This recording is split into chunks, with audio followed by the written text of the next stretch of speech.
Hey guys, settle in. On tonight's episode of Sleepy Histories, we tiptoe into the refined, rule-bound, and ruthlessly honorable world of feudal Japan, a place of samurai honor, strict codes, and very sharp consequences. It's the land of cherry blossoms, beautiful poetry, and a daily routine that would absolutely break most of us by lunchtime. So before you get comfortable, take a moment to like the video and subscribe, but only if you genuinely enjoy what I do here. And let me know in the comments where you're tuning in from and what time it is for you. It's always fascinating to see who's joining us from around the world. Now dim the lights. Maybe turn on a fan for that soft background hum.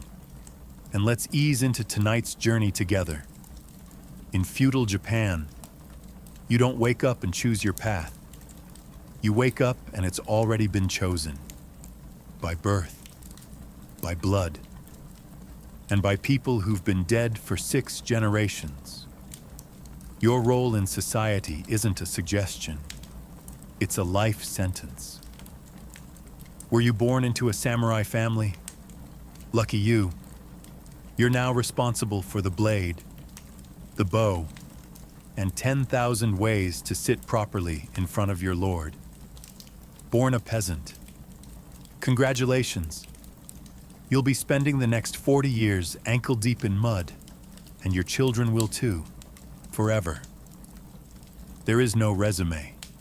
There is no start your own business. You're either a samurai, peasant, artisan, or merchant, and once you're placed, you stay there. Trying to jump ranks isn't just frowned upon, it's punishable. You don't climb the ladder in feudal Japan, you bow to it. And we haven't even gotten to the ETA, the untouchables. These are the people who deal with death, butchers, executioners, leather workers. Society needs them, but pretends they don't exist. They're like ghosts with jobs, important jobs, but ghosts, even within classes. It gets worse. Let's say you're a merchant, which sounds decent. Right, you've got coin, but in feudal Japan, you're near the bottom. Why? Because you make money without labor, which is considered morally shady. Yes, you're literally too efficient to be respected. Meanwhile, the peasants are taxed so hard on their rice that if they cough up too much, they starve. If they hide some to survive, that's treason. Heads roll, often. Samurai. You've got honor, but you're living in constant fear of disrespecting your lord, your ancestors, your tailor, or your sword by accidentally sneezing at the wrong time. Women. You didn't even ask. But no, you're not getting out of this either. Whatever your class is, your freedom ends where your father's opinion begins. You'll marry who you're told, obey whom you must, and thank the heavens if you're allowed to learn poetry. So yes, you're born, assigned a costume and a script, and shoved onto the stage of society whether you want to perform or not. It's elegant, poetic, and crushingly inescapable. And that's all before you've had breakfast. You might think feudal life was all grit and grime, but Japan took cleanliness seriously, painfully seriously. In fact, it was practically a religion, which sounds lovely until you experience it in winter. You begin your day by washing, not in a cozy tiled bathroom with a warm towel and cucumber soap, but at a stone basin filled with ice-cold water fetched from a well or stream. There's no heating. There's no negotiating. You splash your face and arms, shivering as if the ancestors are punishing you for having paws. Soap. Only if you're rich. And even then, it's made from ash or rice bran, and smells like something a monk invented as a test of character. In rural areas, the local bathhouse, if you're lucky enough to have one, becomes the heart of hygiene. The communal center is heated by firewood and filled with villagers, and by communal we mean absolutely no privacy whatsoever. You bathe next to your neighbors, boss, future in-laws, and maybe your landlord, completely naked, in silence, pretending this isn't awkward. You scrub first, then soak. Cleanliness is sacred. Dirtying the bath water, social suicide. But if you're not near a bathhouse, then you wash what you can, when you can. You clean your teeth with salt or a twig. Your nails are kept neat. Your clothes are regularly aired. You do this not because it's trendy, but because being unclean is seen as shameful, spiritually and socially. And if you're a samurai, multiply the pressure. Your lord might inspect you, head to toe, at any time. Dirty fingernails, dishonor, wrinkled robe, disrespect, too much body odor during a bow. You might not get back up again. Women, expected to smell like cherry blossoms and discipline. Bathing is ritualized. Skincare is practiced with military precision, and hair is maintained in elaborate styles that take hours. Also, you can work a rice mortar and still look dignified doing it. So yes, feudal Japan was clean. Very clean. But it came at a price. Freezing water, endless grooming, and the soul-shrinking awareness that someone was definitely judging your foot hygiene. Let's say you're born into the warrior class, the samurai. Sounds cool, right?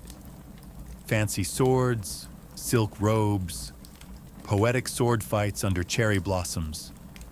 Now let's talk about the fine print. Being a samurai in feudal Japan isn't about swinging a katana and shouting for honor. It's about never ever screwing up. The entire framework of your life is governed by Bushido, the way of the warrior, a code of conduct so strict even your ancestors are nervous. You don't live for yourself. You live for your daimyo, your lord. His word is law, his moods are weather patterns, and your job is to serve him with such loyalty that you'd rather die horribly than disappoint him mildly. No pressure, disobedience, dishonor, failure. Dishonor, raising your voice inappropriately. Dishonor, looking at the wrong person sideways during a tea ceremony. You guessed it. Dishonor. And dishonor isn't something you walk off. It's something you're expected to atone for, usually with your own intestines. That's not a metaphor. That's seppuku, the ritual suicide expected of disgraced samurai. You kneel, pull out a short blade, and let's stop there. You get the idea. This wasn't rare. It was a respected, even celebrated way to preserve dignity. Mess up badly enough, and your lord might give you a short blade and a quiet room and say, you know what to do. On top of that, samurai were expected to train constantly. Swordsmanship, archery, horseback riding, strategy, calligraphy, poetry, all while maintaining perfect posture and the expression of a man who's never known joy. Just a deep sense of obligation, laughing too loud, unrefined, showing fear, weakness, getting emotional, shameful. Your clothes are precise, your sword must be spotless, and your conduct must be so honorable, it makes other people uncomfortable.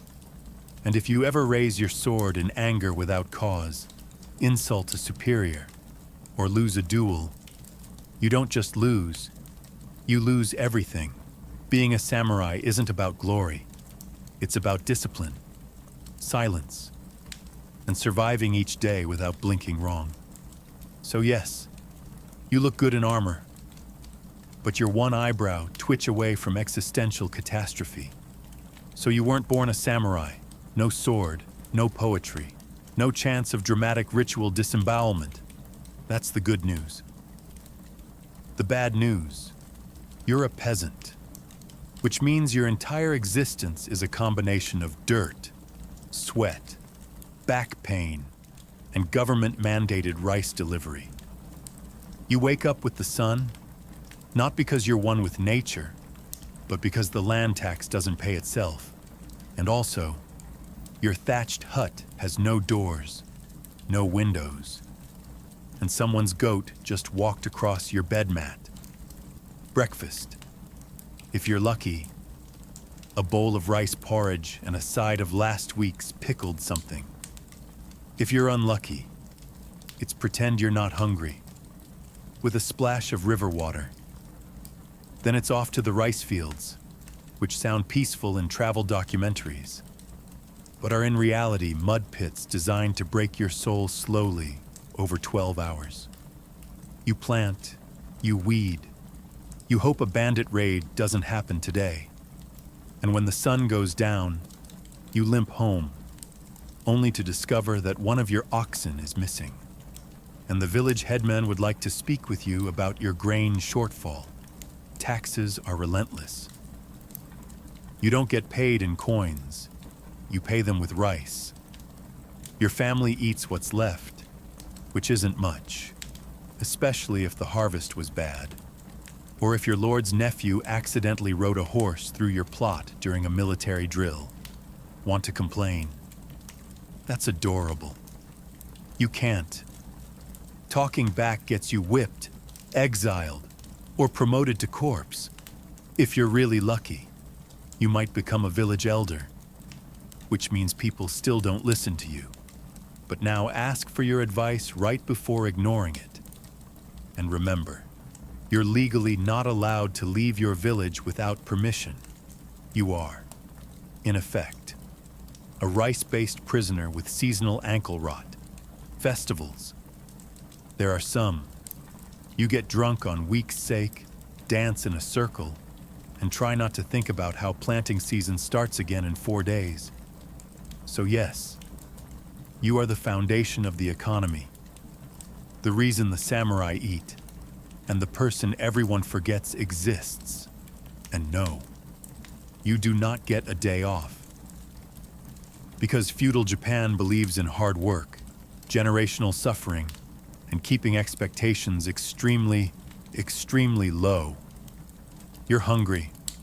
Of course you are. You've been tilling, planting, sweating, and politely not dying since sunrise. Time to eat. But in feudal Japan, meals aren't about indulgence. They're about survival, simplicity, and not choking on a fishbone in front of your in-laws. If you're a peasant, your diet is rice, rice for breakfast, rice for lunch, rice for dinner. If you're lucky, it's actual rice. If you're not, it's barley pretending to be rice. You might get a turnip or two, some pickled radish if the gods are in a good mood. Meat. That's for the daimyo, or for that one chicken that looked at you funny and mysteriously disappeared. Fish. Sometimes, but it's dried, salted, and sharp enough to file your teeth. Soup, usually miso, if you can call hot salt water with 2 floating leaves soup. It's flavorful, yes. In the same way, seawater is hydrating. Now, if you're a samurai, you do get better food. But you also eat last, after your lord, his guests, and anyone he feels like impressing. That means cold rice, cold soup, and the eternal joy of watching other people eat while pretending you're deeply honored to wait. Also, everything is seasonal, not because it's trendy, but because there's no refrigeration, no global supply chain. And if you don't harvest it yourself, it probably doesn't exist. So when it's winter, that's just nature's way of suggesting fasting. And heaven forbid you get food poisoning. Medical care is optimistic. The local remedy is lie down and think about your ancestors. You'll either get better or become one of them. Food theft is a serious crime. Steal a bowl of rice and you're not getting a slap on the wrist. You're getting a display of why we don't touch the daimyo's daikon, tea. It's around, but not like you're imagining. The tea ceremony is a complex performance that's more about posture, etiquette, and existential humility than actually quenching thirst. So yes, meals are sacred, quiet, and respectful. But mostly they're bland, small, and contain at least one crunchy mystery item. And no, you can't complain. Not unless you want your next meal served through your nose, so you've just finished your modest bowl of crunchy, maybe fish soup. Someone says something absurd. Maybe your lord mumbles a bad haiku. Maybe your village elder misquotes a proverb. Maybe your neighbor insists his cow can predict the weather. And for one reckless, foolish moment, you think about correcting them. Don't. In feudal Japan, your opinion is a liability. Free speech is not a concept. It's a fast track to disgrace, exile, or sudden career-ending decapitation. The social hierarchy is rigid, and every word has a weight. Speak above your class. You're being impudent. Criticize someone above you. You're insolent. Make a joke that doesn't land.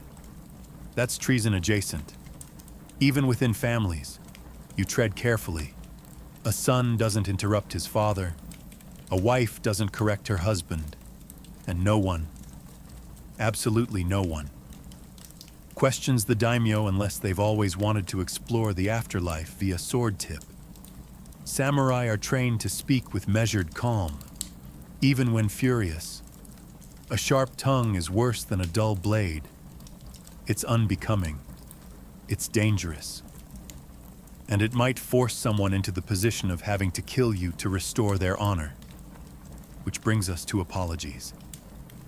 In feudal Japan, apologies are an art form. You don't just say sorry.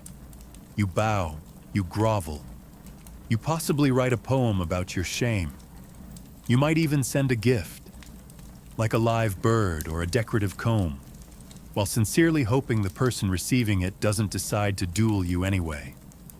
And gods help you if your tone is too casual. A misplaced word can be interpreted as sarcasm, defiance, or spiritual rot.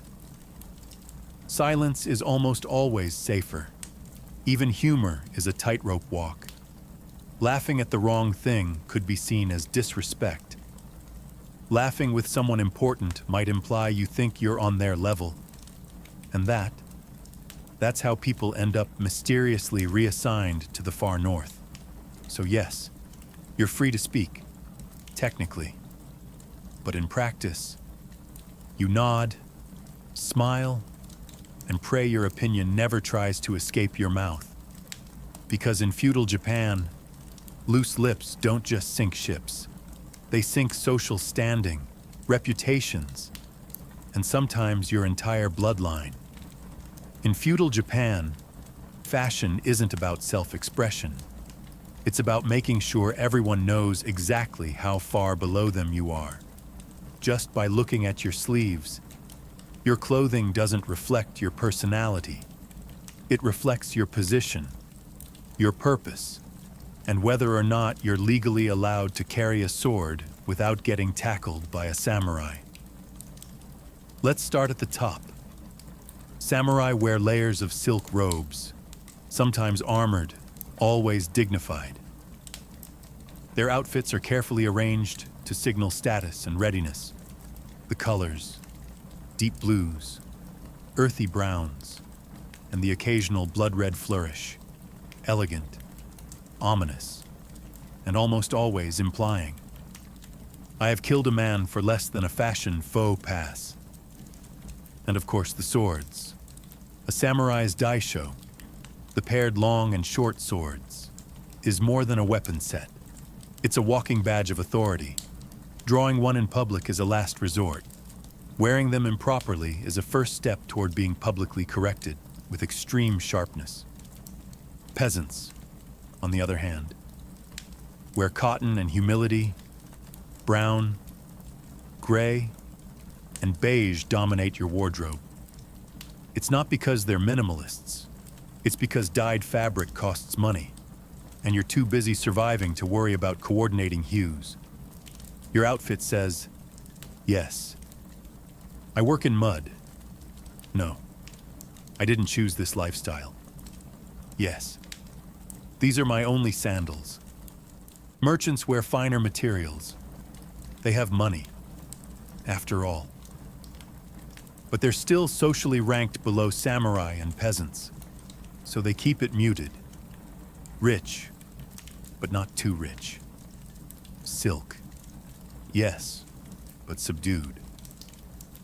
Wealthy merchant families are experts at looking just respectable enough not to get noticed by a samurai on patrol.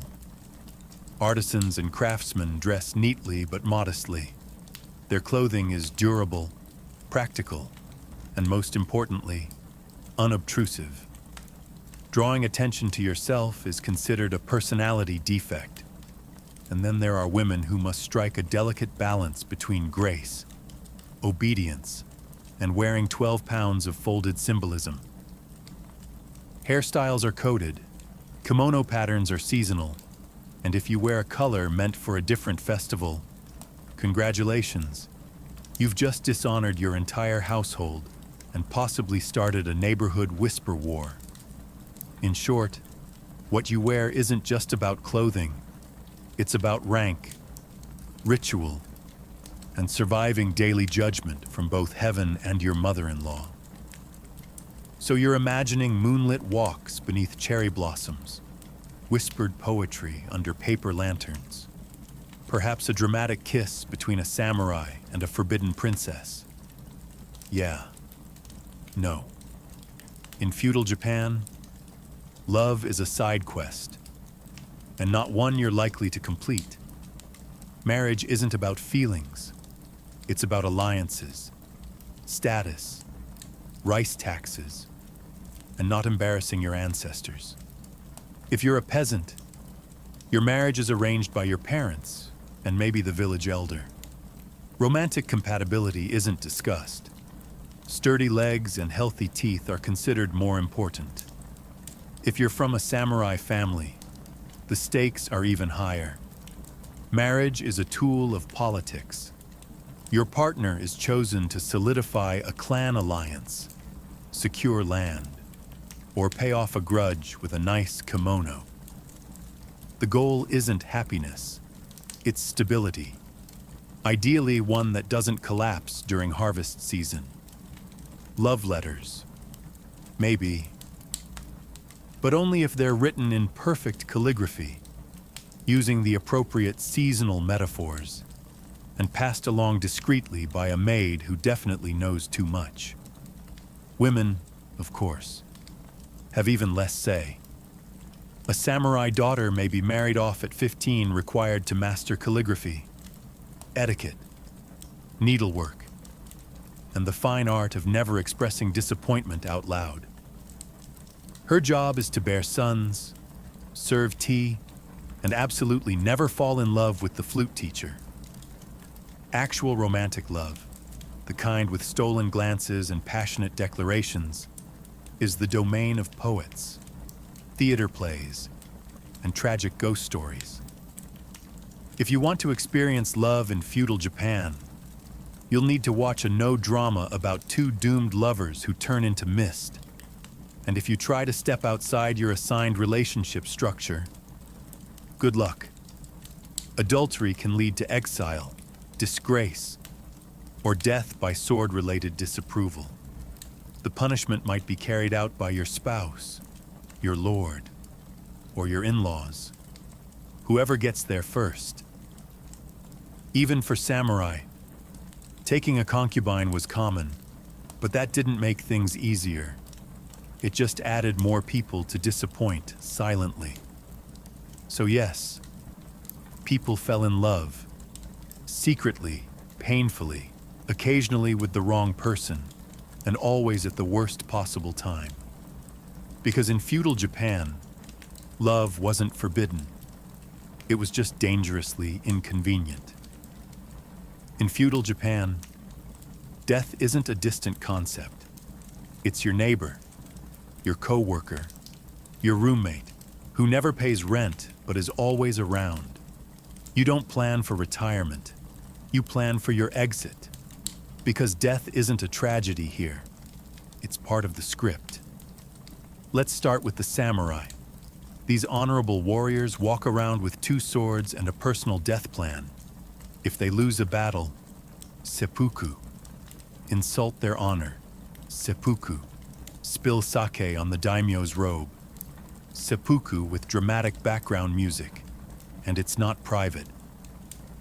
It's public, ceremonial, and performed with the same precision as a tea ceremony, but with significantly more internal bleeding. But don't think peasants are getting a longer life. If you're a farmer and the rice harvest fails, you're starving. If your village can't meet its tax quota, your head might be used to make a very stern point. Drought, plague, bandit raid, pick your flavor of sudden demise. And good luck fighting any of it, when your most advanced medicine is warm tea and a strong belief in herbal optimism. Speaking of bandits, they're real. They're everywhere. And they don't care that you spent all year growing those daikon radishes. The roads outside towns are so dangerous that people just don't travel unless absolutely necessary. The phrase, "Maybe we'll visit your cousin next year," actually means, "I enjoy being alive. If you're a woman, childbirth is a dice roll. Complications, too bad." Midwives are helpful, but surgical options are mostly pray harder and boil another towel. If your husband dies in disgrace, you might be expected to follow him.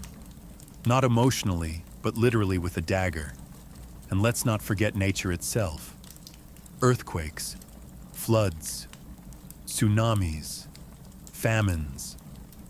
Japan is a disaster artist. Your home could be washed away or buried at any time, and the only insurance policy is a well-tied roof and deep spiritual acceptance. But perhaps the darkest part, you're expected to accept it all calmly. Wailing in fear or fighting fate is considered undignified. A real hero bows before death, composes a poem and meets their end like it's just another awkward dinner with your clan. So yes, feudal Japan is beautiful, but mortality is part of the decor. In modern life, you're told to follow your dreams, be your own person, and live your truth. In feudal Japan, your truth is whatever your clan tells you it is. Individualism isn't a virtue, it's a red flag. You exist not as a lone star of destiny, but as a very small branch on an important family tree. And your job is to keep that tree from catching fire due to any embarrassing behavior, like expressing opinions or falling in love with a merchant's daughter. Your clan is everything. Your identity, your reputation, your future. It all flows through your family name. You are part of a web of obligations, honor and expectations so dense it might as well be a spreadsheet. Even the samurai, proud, honorable warriors, don't fight for themselves. They fight for their daimyo, their household, their ancestors.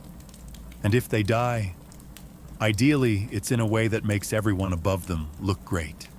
Because dying with honor is one thing, but dying in a way that slightly embarrasses your clan, that's the stuff of generational nightmares. Your actions reflect on your father. Your father's actions reflect on your grandfather. Your grandfather's actions may still be affecting how your cousin is treated in the next province over. It's not guilt by association, it's life by association. Want to open a noodle shop because you love cooking? That's adorable. Unfortunately, your clan raises horses, so you'll be brushing hooves until further notice. Express interest in painting. Excellent. You'll be decorating the temple your family sponsors with strict guidelines, in total silence. And don't even think about scandal. One poorly timed affair, drunken incident, or public poem with too much sass, and the shame hits everyone. Your siblings, shunned. Your mother, mortified. Your great uncle might have to disembowel himself just to restore the family's good standing. You are not a person. You are a representative, a chess piece, and a liability with legs. But hey, if you play your role well, bow at the right times, and marry who you're told, your clan might just speak your name with something resembling pride.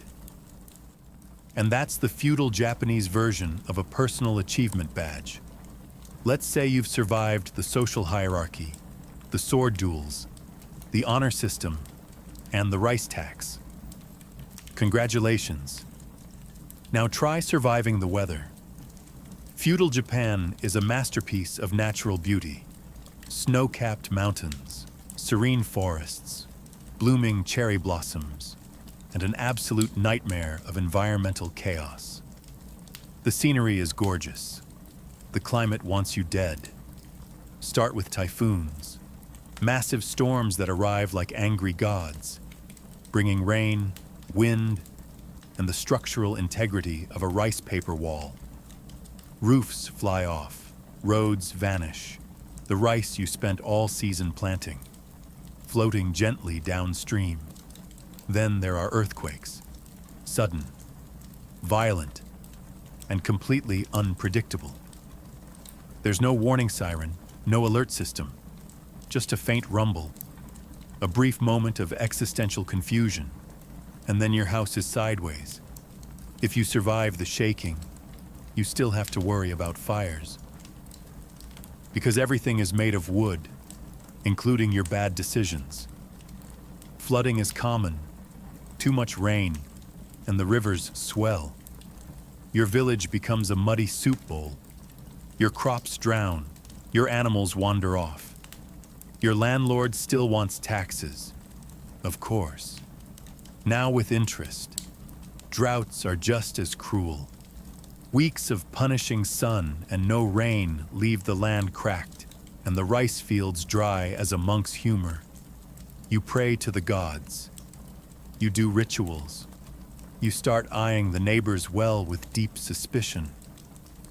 And then there's winter, not a snowy wonderland, more like bone-deep, cold, thin blankets and fires that burn out by midnight. Heating isn't central. It's communal suffering. You warm your hands over a clay brazier and hope frostbite isn't fashionable this year. Even volcanoes occasionally join the party. Japan is part of the Ring of Fire, and yes, that's just as fun as it sounds. Eruptions could bury entire regions in ash, lava, or the awkward realization that your shrine is now a rock garden. There's no FEMA, no national relief effort. If your house collapses, you rebuild it. If your food spoils, you go hungry. And if your lord's estate is also affected, well, you still owe taxes. Disaster, after all, is not an excuse in feudal Japan. Nature isn't a background element. It's an ever-present reminder that even the gods might be having a bad day. In feudal Japan, power flows downhill, and so do responsibilities, expectations, and blame. You think you're important. Think again. There is always someone above you. Let's say you're a peasant. Your life is governed by the village headman, who answers to the local samurai, Who answers to the daimyo? Who answers to the shogun? Who maybe, possibly, whispers to the doesn't rule so much as haunt the capital in expensive robes. Even the samurai, fierce, sword-carrying enforcers of justice, aren't at the top. They spend their lives serving a lord, waiting for orders, and occasionally fighting in battles they didn't start, over land they don't own, for glory they'll never personally receive. In theory, they're honored. In reality, they're very well-dressed middle management with a katana. The daimyo, those powerful lords who control provinces and armies, might seem untouchable until the shogun decides they're getting too bold. Then suddenly their castles are being inspected, their letters intercepted, and their heads very gently removed from their political ambitions. Even the shogun, the military dictator, the most powerful man in Japan, has to keep his eye on the court, the clans, the economy, and at least 4 cousins trying to poison his tea. He rules, yes, but he doesn't sleep well. Meanwhile, the emperor technically outranks everyone, but has no actual power. He's like a sacred relic you can't touch, but also can't ignore. He blesses rituals, names eras, and occasionally writes poetry. He's also probably broke. This hierarchy isn't flexible. You don't climb it. You are placed, and you stay put. Like an overly obedient bonsai tree, ambition isn't admired, it's feared. The higher you rise, the closer you get to a sword in your back. Respect is demanded upward, and authority is enforced downward. Orders are obeyed, not discussed. Disagreements are dangerous, and any hint that you think you're above your station, that's not ambition. That's a death wish in formal attire. So wherever you are, peasant, merchant, samurai, or lord, someone above you controls your fate, and someone below you is hoping you trip.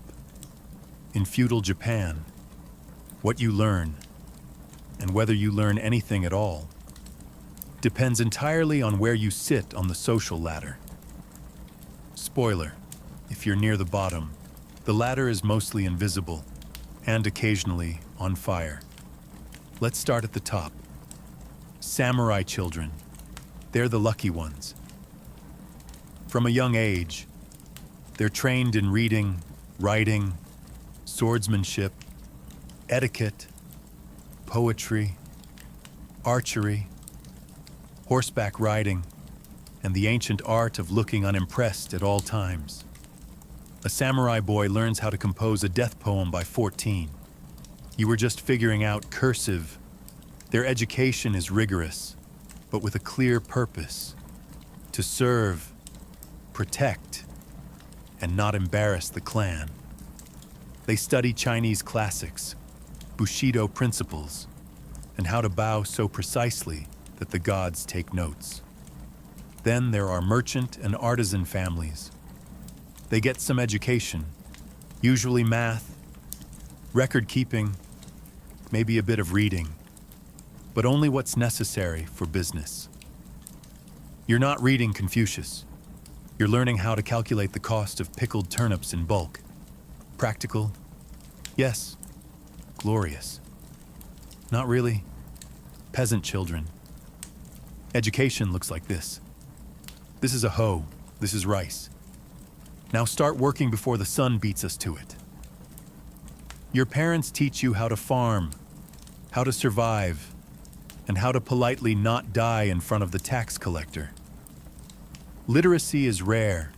Schooling is a luxury.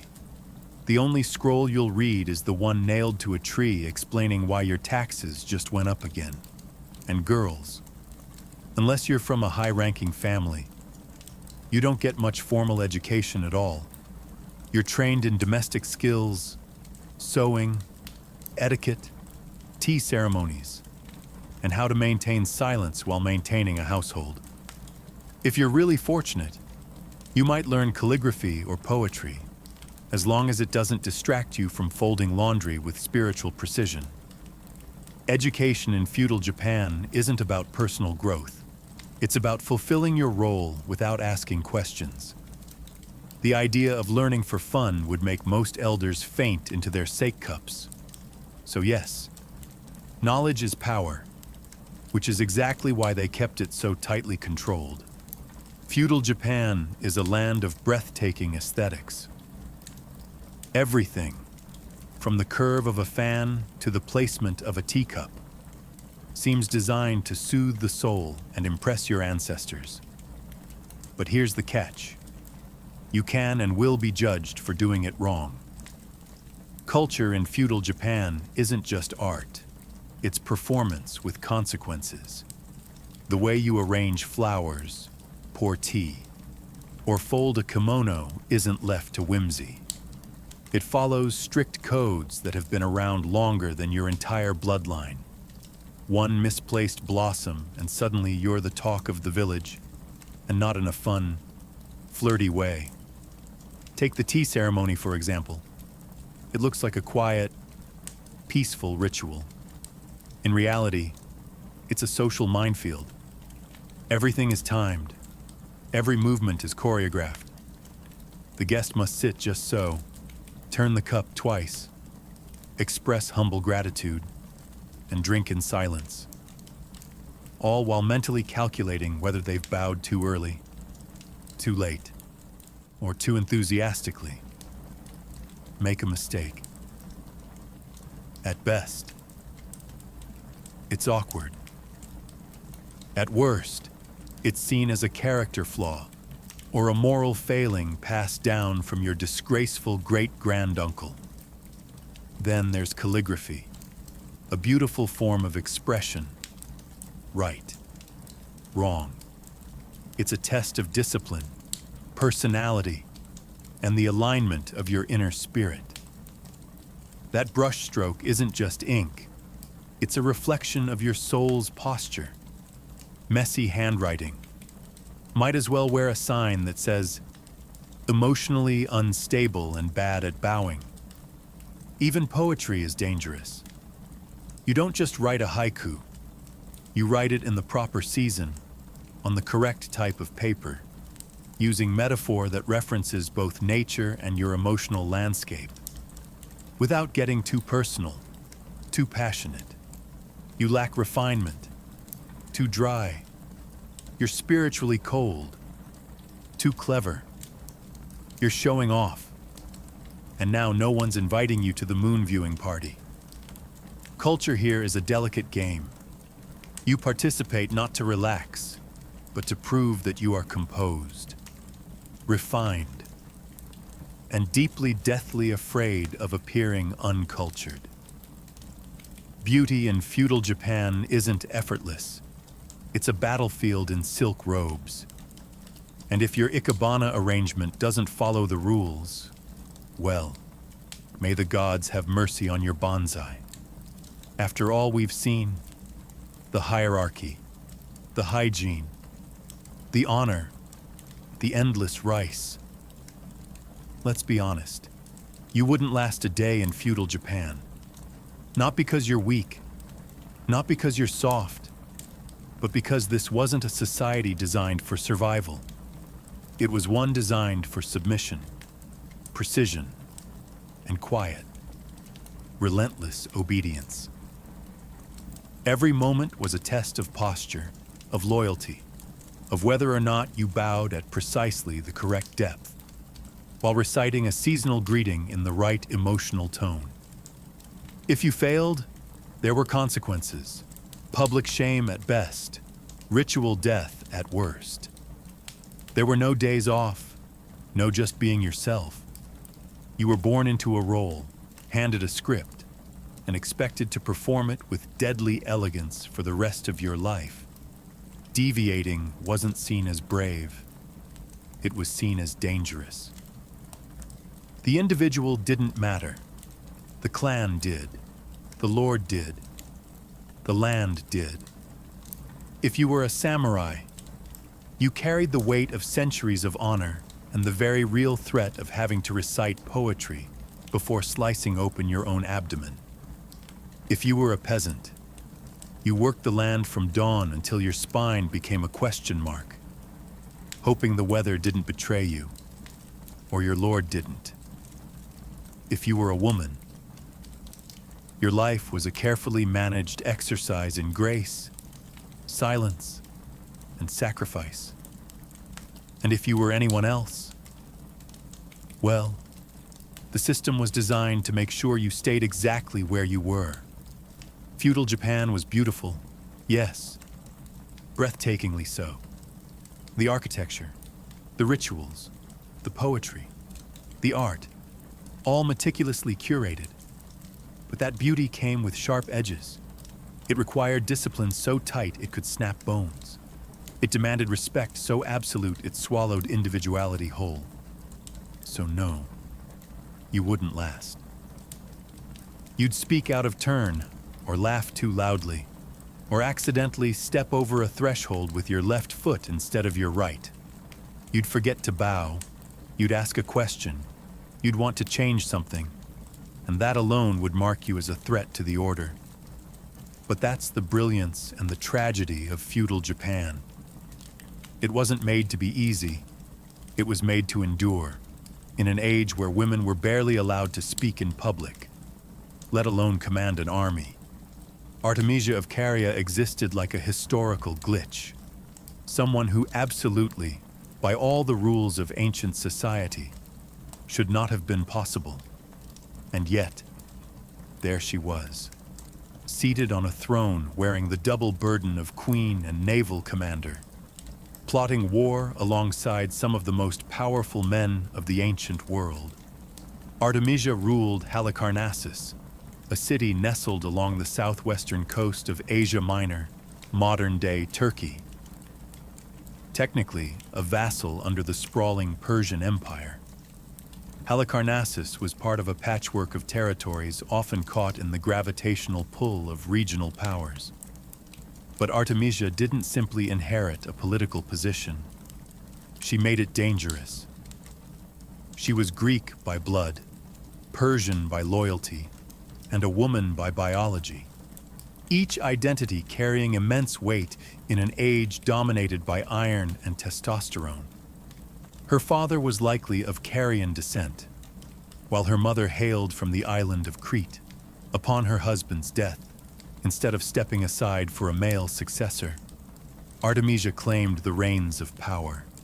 That was already an act of quiet defiance, but she didn't stop at ruling. She wanted to conquer. When Xerxes the Great launched his legendary invasion of Greece around 480 BCE, Artemisia did something no other woman of her time dared. She volunteered for war, not to stitch bandages or offer prayers from a safe distance, but to command ships and risk death. She supplied 5 of her own vessels, sleek, fast, deadly, and led them personally into the thick of battle. And Xerxes, ruler of an empire stretching from India to Egypt, didn't just tolerate her presence. He listened to her, valued her. It was a bold move. Some would say foolish. A Greek fighting for Persia, treasonous. A woman on a warship, unthinkable. But Artemisia knew what she was doing. She wasn't motivated by loyalty to bloodlines or empires. She was playing the game of survival and power, and she played it better than most of the men around her. In a world carved up by men with swords, Artemisia didn't ask for permission. She built her fleet, sailed into history, and dared anyone to stop her. By siding with Xerxes, Artemisia effectively declared war on her own people, the Greeks. It was a decision that raised eyebrows even before a single oar hit the water. And it wasn't just the usual whispers of treachery. This was personal. To the Greeks, she was a traitor in fine robes, a queen turned mercenary, a woman who had traded heritage for favor at a foreign king's table. But Artemisia didn't seem the least bit bothered. In fact, she doubled down. She sailed into the campaign like she belonged at the high table of Persian power. And in many ways, she did. Xerxes, famous for surrounding himself with brutal warriors and sycophants, found in Artemisia something he rarely encountered. Honesty, blunt, piercing honesty. She told him not what he wanted to hear, but what he needed to know. In council meetings, surrounded by decorated generals and satraps with bloodied boots, Artemisia spoke with clarity and strategy, and she was rarely wrong. Her advice was sharp, tactical, and often laced with warnings others were too proud to voice. Before the infamous Battle of Salamis, she urged Xerxes to avoid direct naval confrontation with the Greeks, warning that the cramped straits would nullify Persia's numerical advantage. But Xerxes, swayed by overconfidence and flattery, ignored her.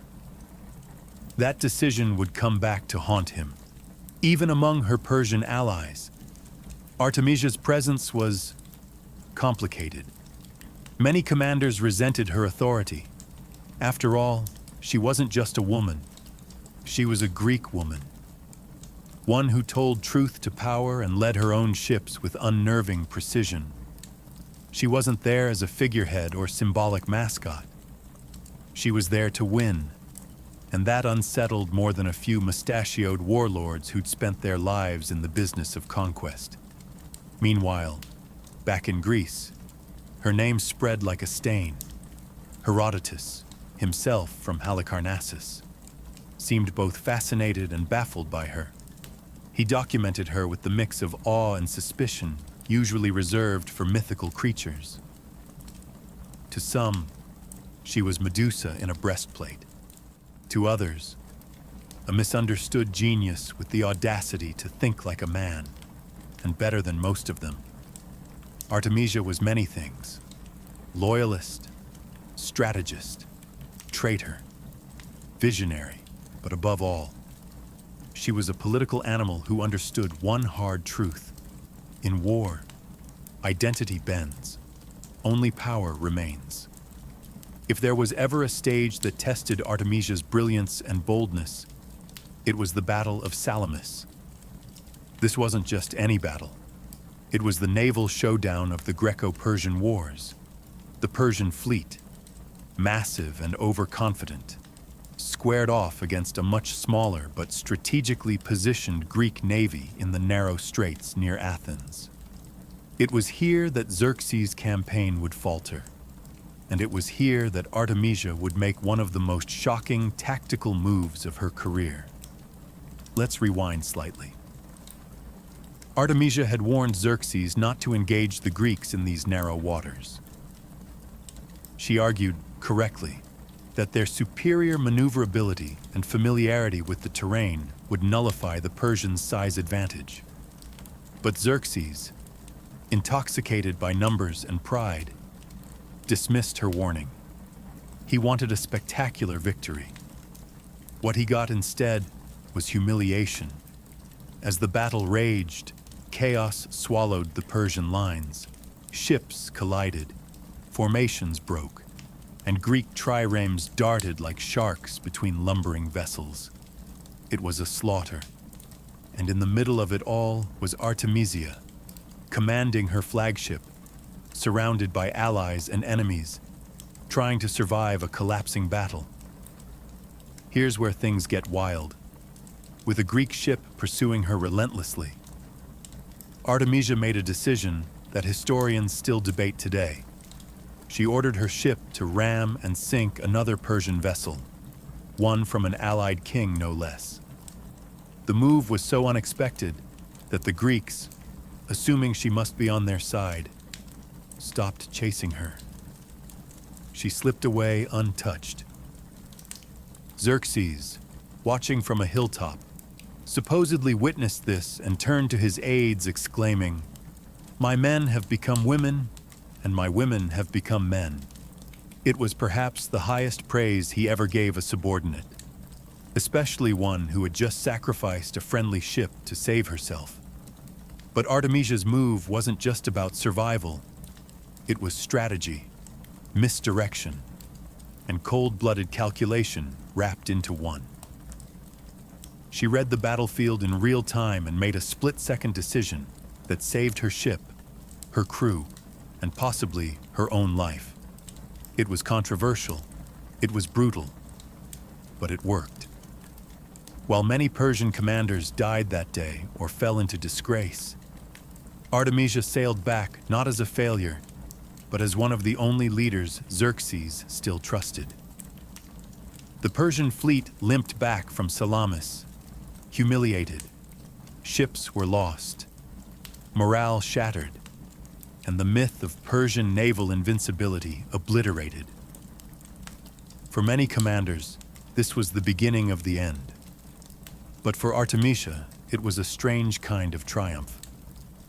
In the middle of a disastrous campaign, she emerged as the lone figure of competence, someone who had warned the king, acted decisively, and escaped unscathed. Xerxes took notice.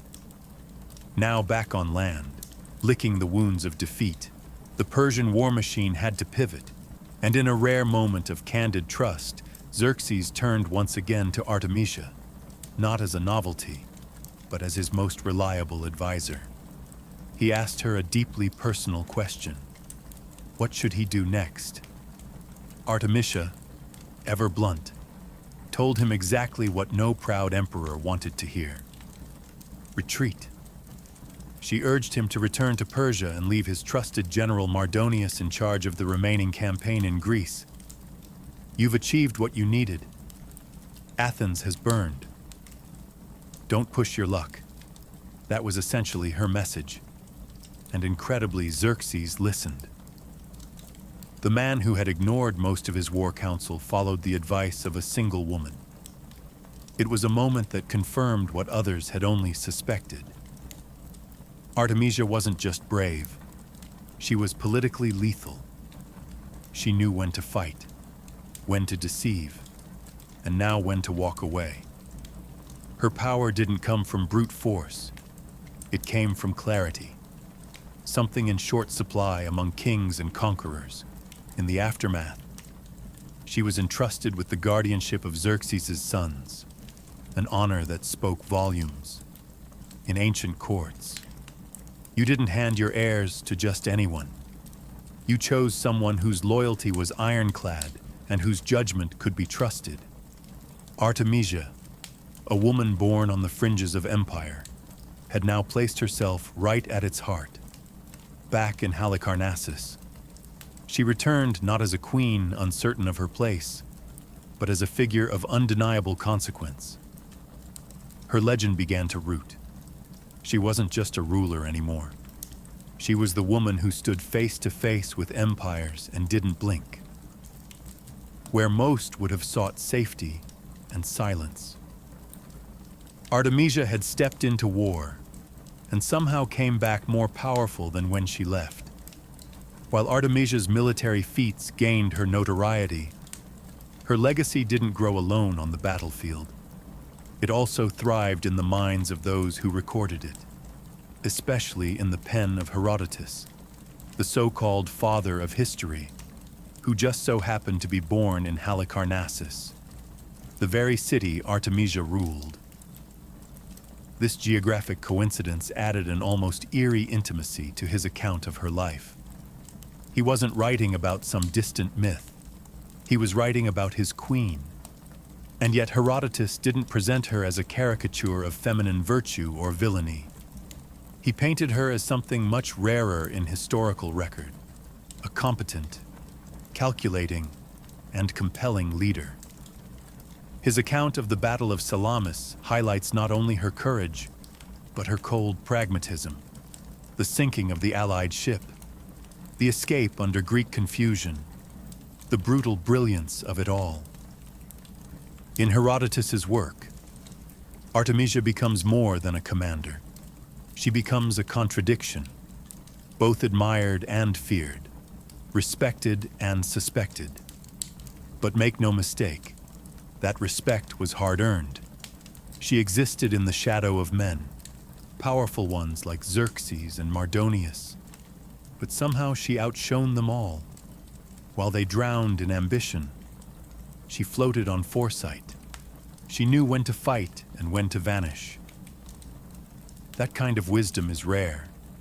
Rarer still when it comes from a woman in a world that equated femininity with fragility. And perhaps that's what intrigued Herodotus the most. Artemisia didn't fit, not in the cultural mold of her time, and certainly not in the comfortable categories historians like to build. She wasn't a rebel, but she disobeyed. She wasn't a feminist, because the concept didn't exist, but she undermined patriarchy through competence alone. Her legacy spread quietly, not through monuments or golden statues, but through stories, echoes passed along by men who were forced to admit she was better than them. In war councils, she outthought them.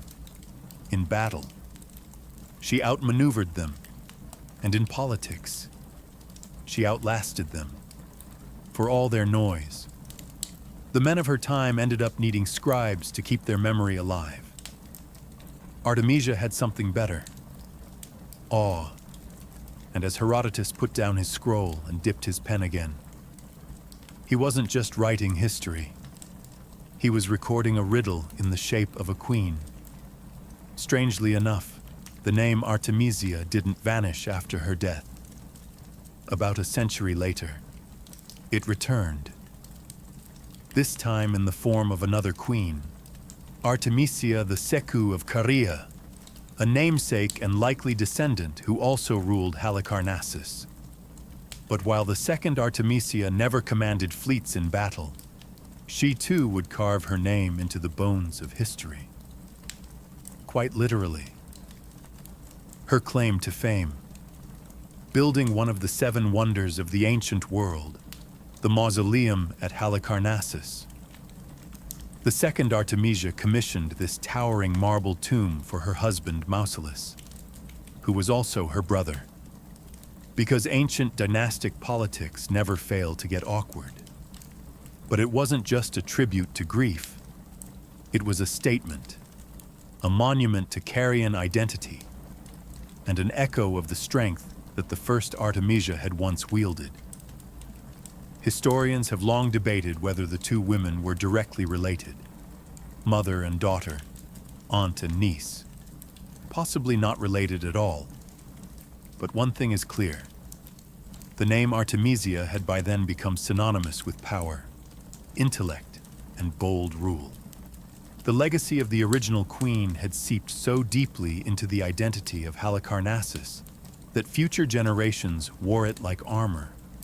Even more fascinating is how the later Artemisia's mausoleum gave us the very word we use today for monumental tombs: mausoleum. A linguistic legacy born from stone, grief, and political theater. And while the second Artemisia was known for mourning, she was also a capable ruler, continuing the thread of female leadership in a corner of the ancient world where that was anything but normal. But let's not forget, the foundation for all of this was laid by the first Artemisia, the naval commander, the queen who advised Xerxes, the woman who navigated the Greek world as both insider and outsider. Without her, the name might have faded. Halicarnassus might have been just another forgotten city on a forgotten coast. Instead, it became a beacon, a place where two powerful women shaped history, not through accident, but through audacity. Their stories, though separated by time, speak to each other across the centuries, one with ships, one with stone, and both with names history could not quite bury. Artemisia's story has always lived in the in-between, between empires, between genders, between legend and history. And nowhere is this more obvious than in the way her legacy has been argued, bent and reinterpreted over the centuries. Was she a Persian puppet, a Greek traitor, or simply a sovereign playing chess while others were busy swinging swords? To Persians, she was a loyal commander, one of the few who gave sound advice and fought with distinction. Xerxes clearly trusted her more than many of his seasoned generals. That in itself speaks volumes about her political sharpness and composure under pressure. In the Persian world, her loyalty was seen as honorable, perhaps even heroic. To the Greeks, it was more complicated. Many viewed her as a turncoat, someone who had betrayed her Hellenic roots to side with an Eastern despot. And yet, even Greek chroniclers, notably Herodotus, couldn't help but admire her intelligence and cunning. She was, in many ways, a mirror to their own contradictions, proving that not all Greeks stood with Greece, and not all Persians were villains. She defied the lines that war tried to draw. And then there's the modern view, where historians and readers alike continue to wrestle with what she represents. A feminist icon before feminism? Maybe. A symbol of shrewd leadership in a world built to exclude her? Absolutely. Her legacy continues to fascinate, not because she fit the mold of ancient queens, but because she cracked it open in military circles.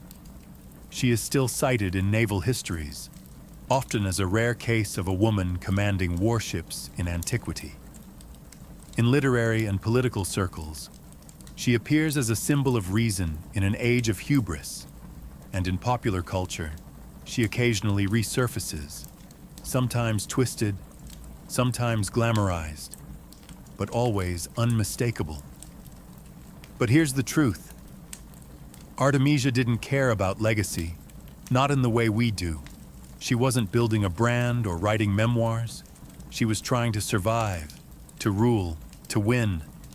And that's what makes her story so enduring. It wasn't shaped by vanity or myth-making. It was shaped by decisions, hard ones, controversial ones, and more often than not, the right ones. She didn't belong to Persia. She didn't belong to Greece. She belonged to herself. As the centuries passed, Artemisia's story did what all great stories eventually do. It mutated. She was no longer just a historical figure. She became myth, metaphor, and sometimes monster. Writers and dramatists reinvented her as they pleased. In some tales, she was a cruel seductress. In others, a warrior queen possessed by bloodlust. The real Artemisia, the tactician, the realist, the survivor, was buried under layers of fantasy and fear. Part of this distortion came from a simple truth. Men didn't know what to make of her. A woman who gave orders, who didn't crumble in the face of war, who told kings they were wrong and proved it. That didn't sit well with the ancient world. So, storytellers did what they often do when faced with a woman they can't control. They rewrote her. One bizarre legend claimed that she fell hopelessly in love with a man who didn't return her affections, and in a fit of despair, she threw herself from a cliff. Not exactly the kind of thing a steely naval commander does, but it served the narrative of turning strength into tragedy. Another version painted her as a venomous schemer, more witch than queen. It's a pattern that repeats across history. When a woman gains power through intellect or audacity, later generations either soften her into a damsel or darken her into a villain. Artemisia got both treatments, neither of which honored the truth. The real Artemisia didn't rule with seduction or superstition. She ruled with vision, reason, and cold, strategic brilliance. She played a man's game by her own rules and won. That, more than anything, terrified those who came after her. Because if one woman could do it, what was to stop others? Even in modern times, adaptations continue to distort her. Hollywood, for example, recast her as a vengeance-fueled femme fatale in 300. Rise of an Empire, entertaining, sure, accurate, absolutely not. But the fact that she still draws attention, still demands reinvention, proves one thing. Her legacy has teeth. The woman they feared didn't die. She evolved into myth, into memory, and into the long, uncomfortable question history keeps asking.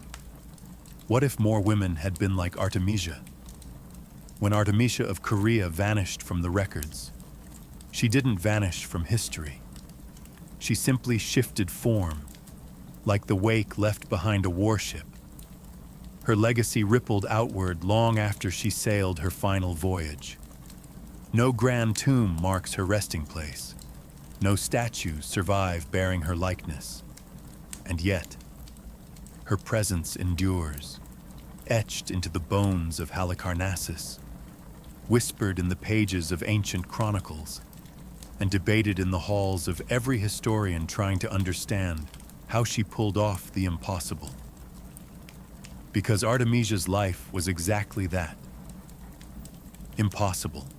She ruled when women weren't supposed to rule, fought in wars where women weren't supposed to fight, gave advice where women weren't supposed to speak, and still, somehow, she was heard. She wasn't merely tolerated. She was respected. That is perhaps her rarest achievement, not just surviving the ancient world as a woman in power, but earning the kind of grudging admiration that made even her enemies pause. Centuries later, her name remains a paradox, simultaneously exalted and obscured. She's not the household name that Cleopatra or Joan of Arc became, but perhaps that's fitting. Artemisia didn't chase legend. She chased outcomes. She wasn't adorned with mythic beauty or tragic romance. She was a leader, a realist, a strategist. Her drama played out not in poetry, but in the silence of war rooms, in the tight quarters of a ship, and in the long stare of a king who chose to listen. Today, her story invites re-examination, not just as a tale of a woman in a man's world, but as a reminder that courage doesn't always wear a crown or raise a sword. Sometimes it sits at the edge of power, says the uncomfortable thing, and sails straight into chaos. Artemisia didn't need to be rescued. She didn't need to be rewritten. What she needed, what she still deserves, is to be remembered as she was. Sharp, dangerous, brilliant. In an empire built by men, she charted her own course across hostile seas, against cultural gravity, and through the fog of war. And as long as ships sail and history remembers those who dare to speak when silence is safer, Artemisia of Caria will never be truly gone. Before lenses and satellites, before Copernicus dared rearrange the cosmos, humanity had only two tools for unlocking the secrets of the sky: the naked eye and stone, and somehow, that was enough. Across the ancient world, civilizations looked up, not just in wonder, but with intent. The stars were not mere decoration. They were calendars, compasses, gods, and prophecies. And so began the oldest science of all, astronomy. Long before it had a name, it was a necessity. Farmers needed to know when to plant. Sailors needed to know how to steer. Priests needed to know when to perform the right ritual at the right celestial moment. And astronomers, often indistinguishable from priests, kings, or mathematicians, were the ones everyone relied on. But without telescopes, how did they do it? They built temples, not just for worship, but for watching. Massive structures like Stonehenge in England, Nabta Playa in Egypt, and the Great Pyramids of Mesoamerica weren't just tombs or altars. They were observatories, carefully aligned with the movements of the sun, moon, and stars. Many were designed to capture specific light patterns on solstices and equinoxes, sacred architecture with astronomical purpose. The great temple of Amun-Ra at Karnak in Egypt, for example, was oriented so that the sun would rise precisely between its pylons on the summer solstice.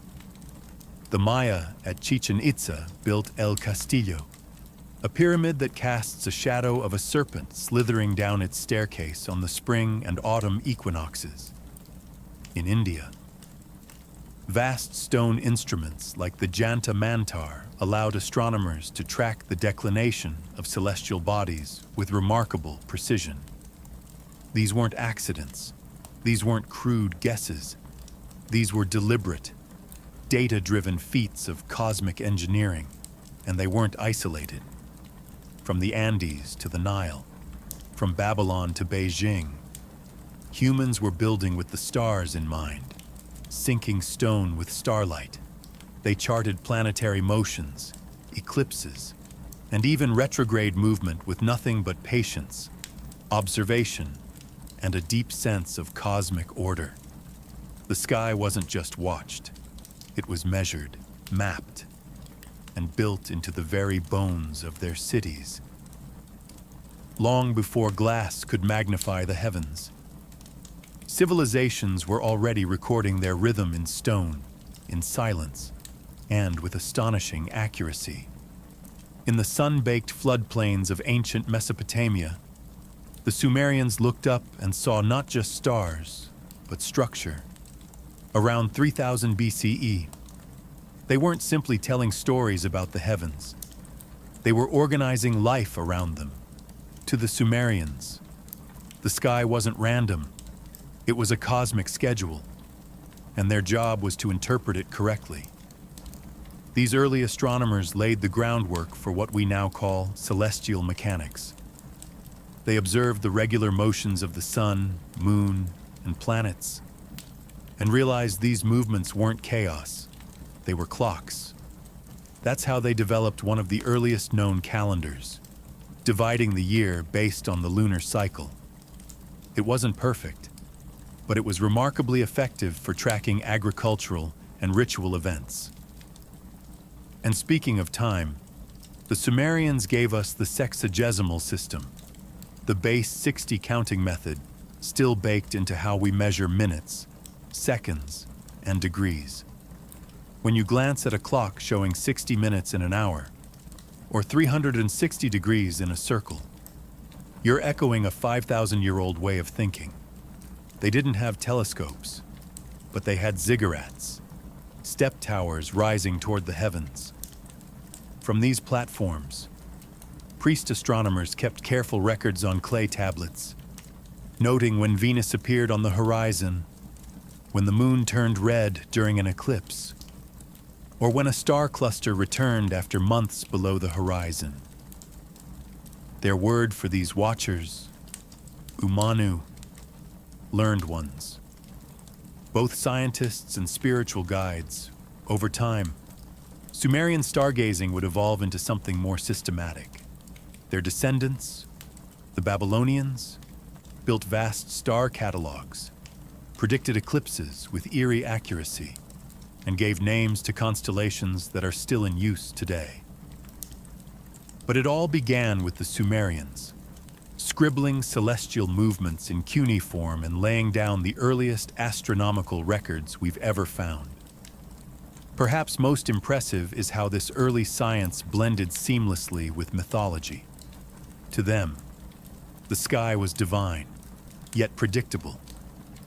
The gods moved in patterns, and if you understood those patterns, you could align your crops, your rituals, and your fate. The Sumerians didn't just look up in awe. They looked up and began to measure. And in doing so, they started humanity's long relationship with the stars. If the Sumerians lit the first fire of astronomy, the Babylonians poured oil on it and turned it into an inferno of precision. By the time their empire flourished around 1800 BCE, Babylonian astronomers weren't just watching the skies. They were predicting them: eclipses, planetary conjunctions, retrograde motion, all charted, logged, and projected with stunning regularity. They weren't guessing, they were calculating. The Babylonians took the Sumerians' observational legacy and supercharged it with math. They recorded the positions of stars, planets, and the moon on clay tablets known today as the Enuma Anu Enlil and the Mulapin, some of the oldest known astronomical texts in existence. These weren't bedtime stories. They were raw data, line after line of celestial movements. When Venus would rise, how long it would shine, when a solar eclipse might strike. These tablets were essentially the world's first almanacs, the most remarkable part. They could predict lunar eclipses using a pattern known as the Saros cycle, a period of roughly 18 years after which eclipses repeat. They didn't understand why it worked, but they knew it did work, and that was enough. For a culture that fused divination with astronomy, being able to foresee cosmic events gave them enormous power, both spiritual and political. And while the Greeks are often credited with inventing the zodiac, the truth is the Babylonians got there first.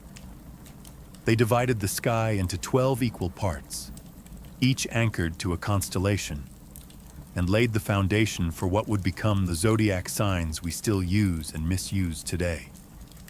Yes, when someone asks your sign, you can thank Babylon. But what really sets the Babylonians apart is their mathematical boldness.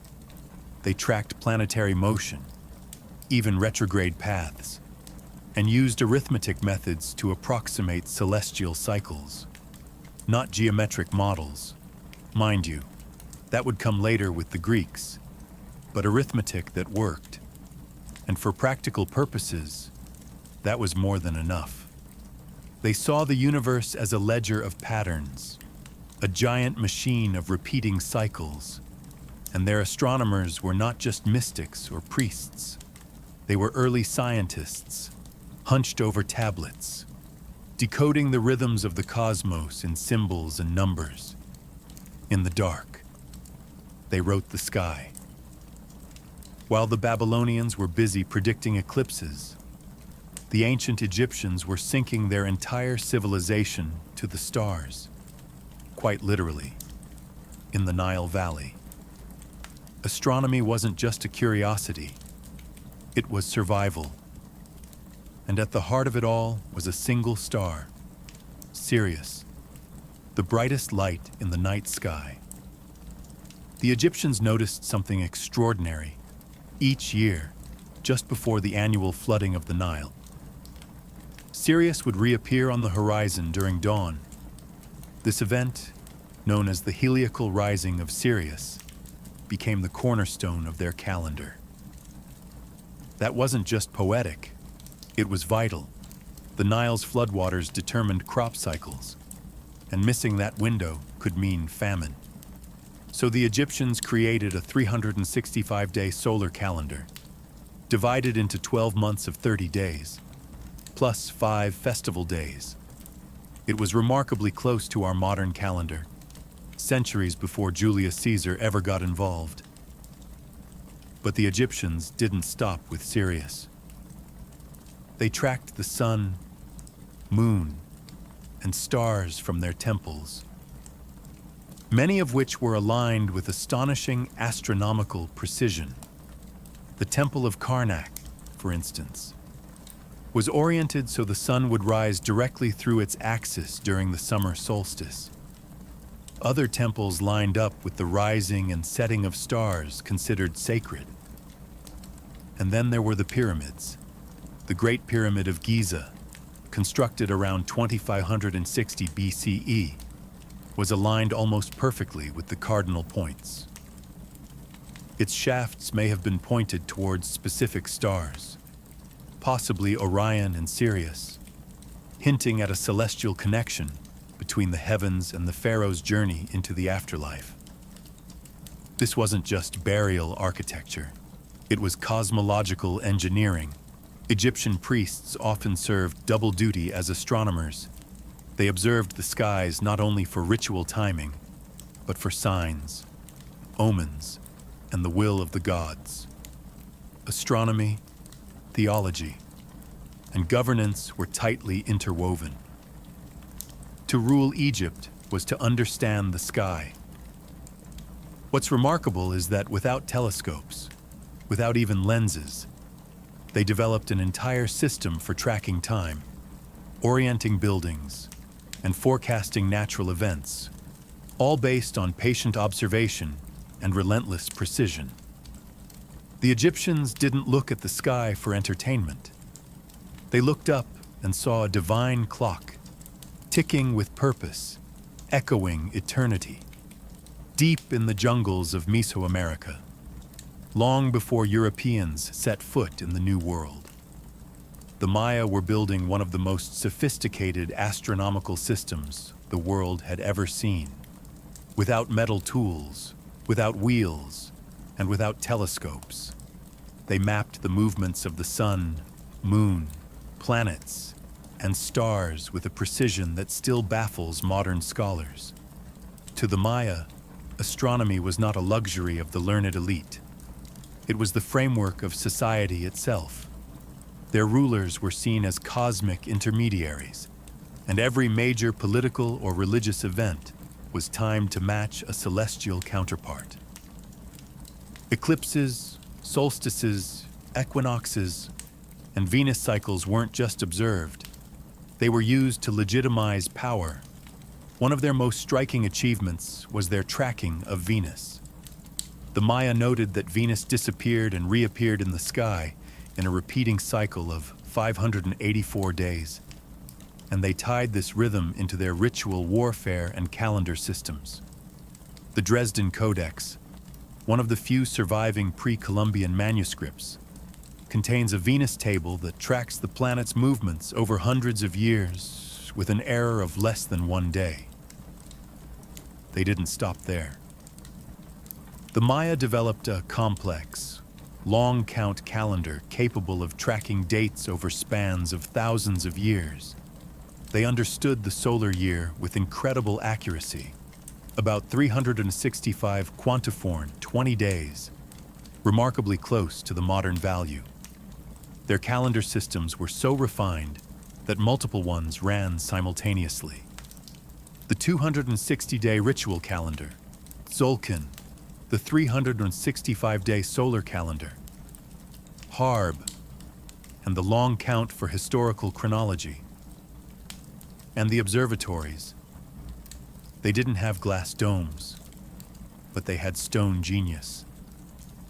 The El Caracol Observatory at Chichen Itza was built with specific windows and alignments that allowed Mayan priests to track the movements of Venus and the sun.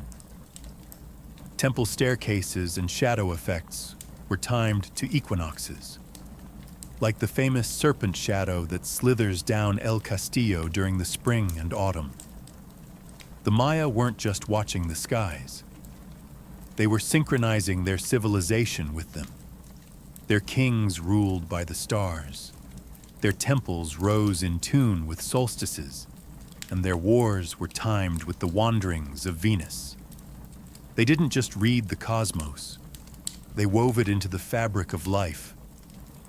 In ancient China, astronomy wasn't simply a science.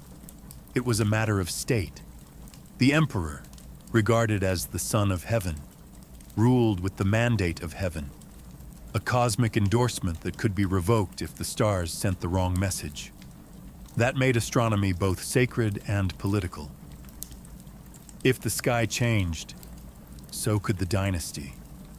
As early as 2000 BCE, Chinese astronomers were tracking celestial events and documenting them with methodical care. They recorded comets, novae, eclipses, sunspots, and planetary motions. Some of these records, like those found in the Shiji, records of the Grand Historian, and the Book of Han, are still referenced by modern scientists today to verify ancient astronomical phenomena.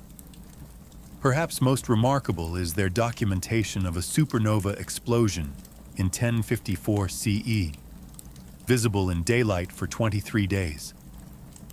Chinese astronomers recorded its location with such accuracy that modern astronomers used the data to identify the remnants, now known as the Crab Nebula.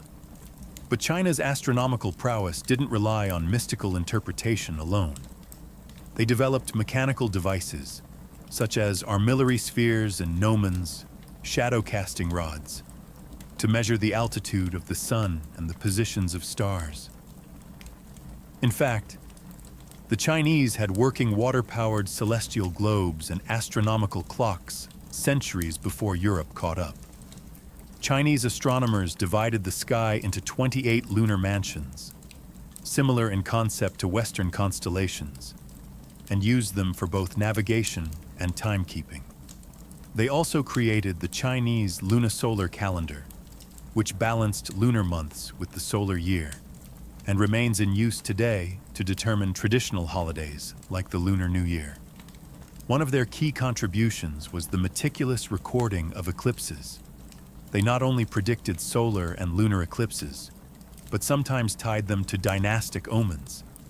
If an eclipse occurred and the emperor hadn't been forewarned, it was considered a failure of the astronomers, and sometimes a sign that the emperor had lost the mandate of heaven.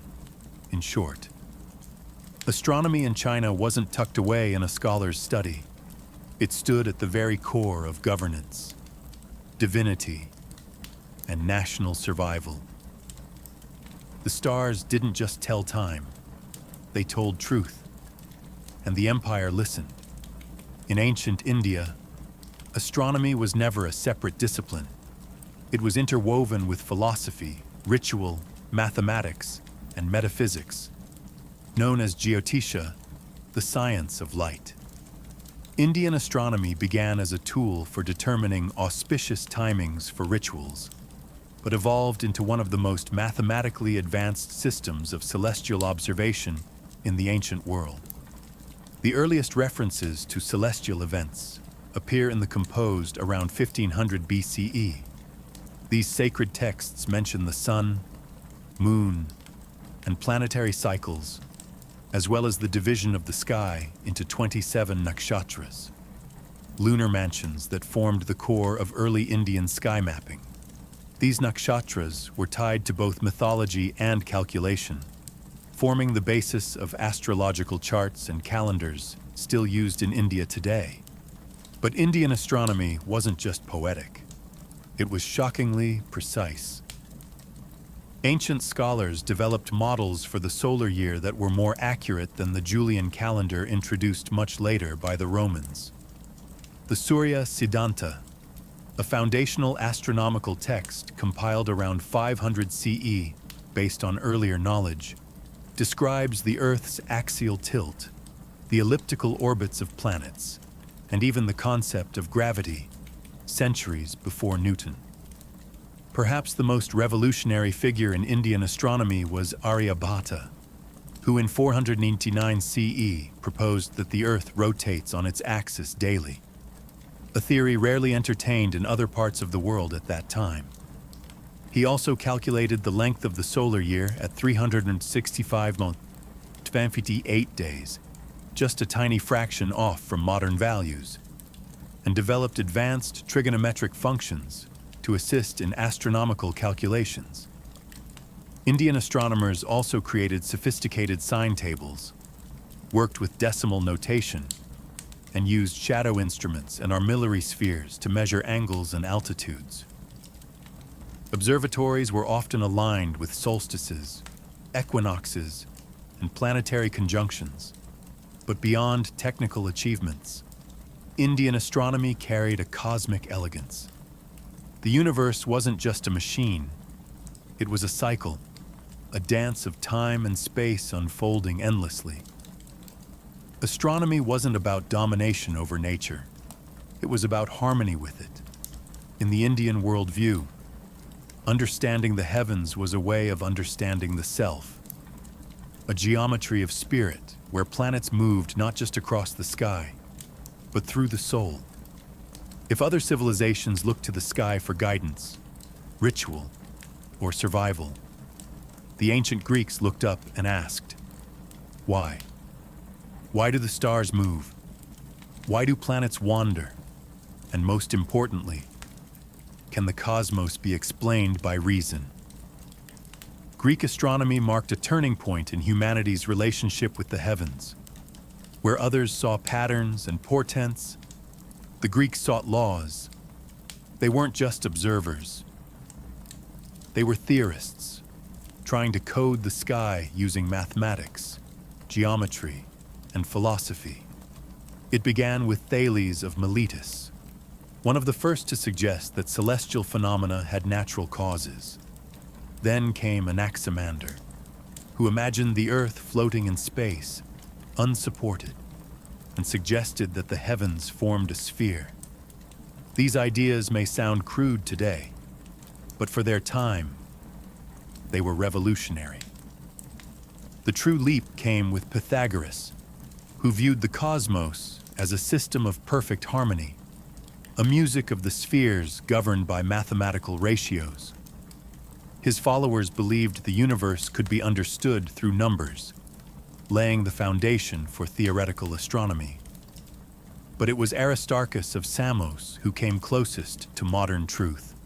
In the 3rd century BCE, he proposed a heliocentric model with the sun, not the earth, at the center of the universe. His ideas were ignored for nearly 2,000 years, but they planted a seed that would later bloom with Copernicus. Then came Hipparchus, the father of observational astronomy. He created the first star catalog, divided stars by brightness, discovered the precession of the equinoxes, and developed trigonometric tools to calculate celestial positions. His accuracy was astonishing, especially without telescopes. And finally, there was Claudius Ptolemy, whose Almagest became the authoritative astronomical text for over a millennium. He synthesized Greek, Babylonian, and Egyptian knowledge into a geocentric model that explained planetary motion using epicycles and deference. A complex yet elegant system that worked until it didn't. While some Greek ideas were wrong, their commitment to rational explanation and systematic modeling changed the game. They taught the world that the stars weren't random. They were governed by patterns that the human mind could understand. With the Greeks, astronomy became more than observation. It became an argument between earth and sky, between logic and myth, and between what we see and what we know. By the time the telescope was invented in the early 17th century, humanity had already spent thousands of years watching the skies, with nothing but eyes, shadows, and stone. And yet, what those ancient civilizations achieved is nothing short of astonishing. They mapped stars, tracked planets, predicted eclipses, and built monuments aligned with solstices and equinoxes, all without lenses, satellites, or electricity. What makes their accomplishments even more extraordinary is that they did it independently. The Sumerians in Mesopotamia, the Maya in Mesoamerica, the Chinese and Indians in Asia, the Greeks and Egyptians around the Mediterranean. They all developed astronomical systems rooted in their own worldviews. Yet despite being oceans apart, they arrived at similar conclusions. The heavens move with order, and that order matters. Ancient astronomy wasn't confined to ivory towers. It shaped agriculture, religion, architecture, politics, and philosophy. It dictated when to plant, when to pray, when to build, and when to rule. In every culture, understanding the sky was seen as a way of understanding the divine, or at the very least one's place in the vast machinery of existence. And while their models varied, some geocentric, some mythological, some cyclical, they all shared one trait, a deep, unwavering respect for the cosmos. For many ancient peoples, the sky wasn't just a backdrop, it was alive, deliberate, and sacred. The telescope would eventually change everything. It revealed moons circling Jupiter, phases of Venus, sunspots, and galaxies far beyond our own.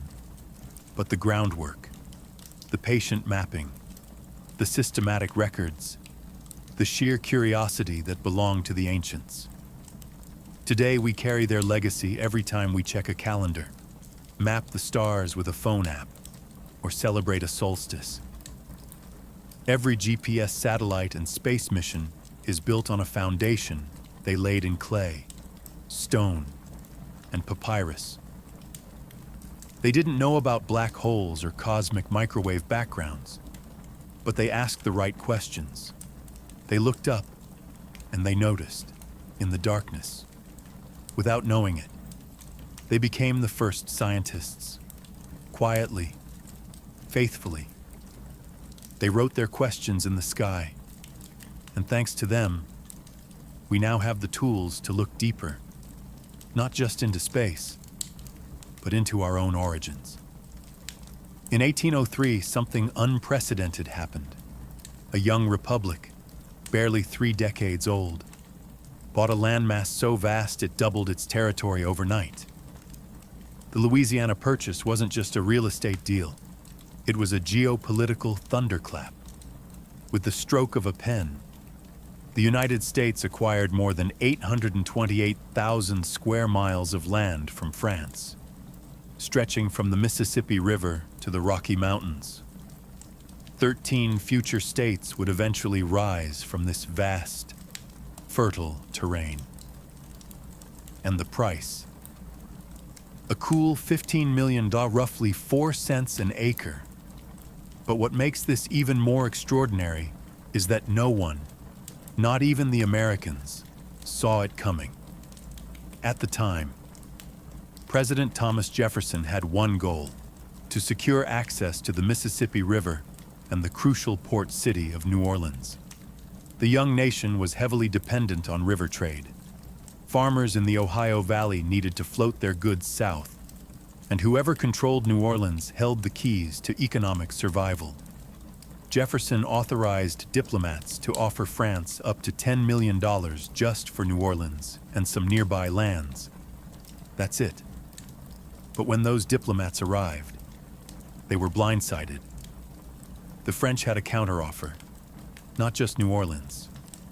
The entire Louisiana Territory. Why? France, under Napoleon Bonaparte, was shifting its priorities. Napoleon had dreams of a grand North American empire, but the Haitian Revolution had crushed French ambitions in the Caribbean. Disease, rebellion, and mounting tensions with Britain made holding on to Louisiana more trouble than it was worth. Napoleon needed money for war, not swamps and prairie. Faced with an unexpected opportunity, the American negotiators said yes, quickly, even before they could get full approval from Jefferson. After all, this wasn't just a port. It was the Mississippi River, the Great Plains, access to the Rocky Mountains, and future control over the heart of the continent. What Jefferson received wasn't just land, it was destiny, a blank canvas for westward expansion, national growth, and inevitably, conflict.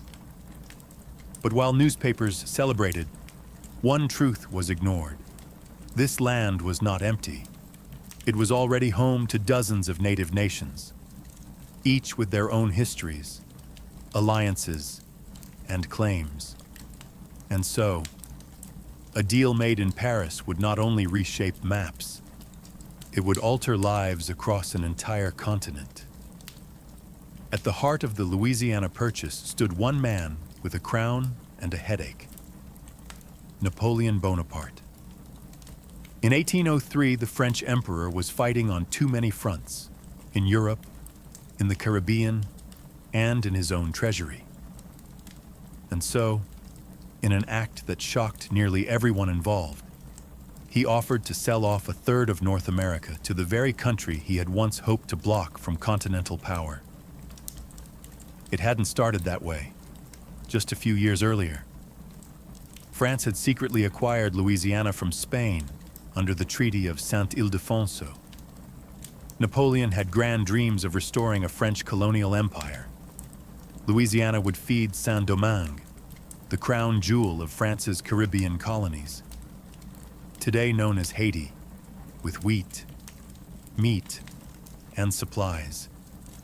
France didn't want Louisiana for its own sake. It wanted it to support sugar, but that vision collapsed in fire and fever. The Haitian Revolution, led by formerly enslaved people under leaders like Toussaint Louverture, had erupted into full rebellion. France sent tens of thousands of troops to crush it and watched them die by the thousands, not just from battle, but from yellow fever. Napoleon lost his best general, his army, and his chance to reclaim the richest sugar colony on earth. With Saint-Domingue slipping away, Louisiana became irrelevant. Worse than irrelevant, it was now indefensible. And with Britain preparing for another war against France, Napoleon feared Louisiana might be taken by force. So instead of fighting to keep it, he sold it. And in typical Napoleon fashion, the decision was fast, bold, and entirely pragmatic. On April 11, 1803, he stunned American diplomats Robert Livingston and James Monroe with an offer: all of Louisiana, not just New Orleans, for $15 million. Napoleon's reasoning was simple. I have given England a maritime rival that will sooner or later humble her pride. He didn't just want money. He wanted the U.S. to grow strong enough to stand against Britain. Selling Louisiana wasn't surrender. It was strategy. And so, in a single act, Napoleon abandoned his American empire and changed the future of a country he barely respected. What was an imperial afterthought to him would become the launching pad for America's expansion west and the beginning of the end for native sovereignty across the continent. Thomas Jefferson had long envisioned an agrarian republic, a nation of independent farmers living on their own land, bound together by liberty and civic virtue. The Louisiana Purchase should have been his dream come true, but instead, it gave him a constitutional nightmare. Jefferson was a strict constructionist. He believed the federal government should only exercise powers explicitly granted by the Constitution. And guess what? Nowhere in that document did it say the U.S. government could buy foreign territory. There was no clause for purchasing a continent. No legal roadmap for doubling the size of the nation in one transaction. So Jefferson hesitated. The offer from Napoleon was almost too good to be true. $15 million for land stretching from the Mississippi to the Rocky Mountains. It was a once-in-a-civilization opportunity. But Jefferson wrestled with the contradiction. Could he, a man who feared federal overreach, stretch the Constitution to justify such a massive acquisition? In private, he considered proposing a constitutional amendment to authorize the purchase. But the clock was ticking, and political realities loomed. If he delayed, Napoleon might change his mind, or Britain might seize the territory before the ink could dry. So Jefferson did something ironic. He embraced implied powers, the very thing he had criticized Alexander Hamilton for advocating years earlier. He rationalized the purchase as a treaty, which the Constitution did allow the president to make with Senate approval. The Senate ratified the deal in October 1803 with overwhelming support, and Jefferson, while quietly uneasy, defended his decision as necessary for the survival and security of the Republic. And just like that, Jefferson, the constitutional purist, became the architect of the largest peaceful land acquisition in U.S. history. The contradiction wasn't lost on his critics, who called him a hypocrite, but Jefferson saw it as a necessary compromise, bending the Constitution, in his view, to preserve the Republic rather than destroy it. In doing so, he set a precedent. The federal government could acquire land by treaty, even without explicit constitutional authority. And that precedent would be invoked again and again as the United States expanded further west and into territories already lived on by others. The Louisiana Purchase had been signed, sealed, and ratified, but nobody really knew what the U.S. had just bought. The land was vast, sparsely mapped, and filled with unknown rivers, mountains, species, and people. So, in 1804, President Jefferson commissioned an expedition that would become one of the most iconic journeys in American history, the Corps of Discovery, led by Meriwether Lewis and William Clark. Their mission was ambitious: explore the new territory, establish trade with native nations, study the land's resources, and, most importantly, find a water route to the Pacific Ocean. Jefferson dreamed of a Northwest Passage, a navigable link between the Atlantic and Pacific that would revolutionize trade. Spoiler: it didn't exist. But what Lewis and Clark found would still transform how Americans saw their place on the continent. They started in St. Louis in May 1804 with a team of over 30 men and headed upriver into land untouched by American settlers. Along the way, they documented over 100 new animal species and 178 new plants. They mapped rivers, sketched mountains, and kept meticulous journals filled with scientific and ethnographic observations. But they didn't do it alone. One of the most essential figures on the journey was Sacagawea, a young Shoshone woman who joined the expedition with her French-Canadian husband. Sacagawea was not just a translator. She was a symbol of peace. Her presence with a child signaled to native tribes that this was not a war party. Her knowledge of geography and diplomacy helped the Corps survive dangerous crossings and build crucial alliances. Over 2 years, the expedition traveled more than 8,000 miles, all by boat, horse, and foot. They reached the Pacific Ocean in November 1805, built a fort for the winter, and returned east by 1806. They didn't find a Northwest Passage, but they brought back something arguably more valuable: a detailed account of the newly acquired land and the people who lived there. Jefferson had purchased a mystery. Lewis and Clark began to make it real.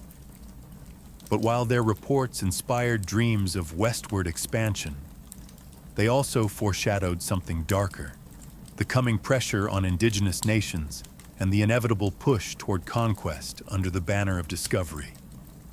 To American politicians and settlers, the Louisiana Purchase was a land bonanza, a blank slate for farms, cities, and ambition. But to the native nations who had lived there for centuries, it was something else entirely: the beginning of erasure. The land the U.S. had purchased from France was already home to over 50 sovereign indigenous nations. each with its own language, territory, and system of governance. From the Ossetian Sioux to the Cheyenne, Comanche, and Mandan. These communities had been managing the land, trading with one another, and making alliances long before any European flag had been planted. But in the eyes of Jefferson and future U.S. leaders, the Louisiana Territory was a canvas, vast, underused, and ripe for American settlement. The native nations who lived there were not consulted in the deal. They weren't notified. They weren't compensated. One day, they were sovereign peoples.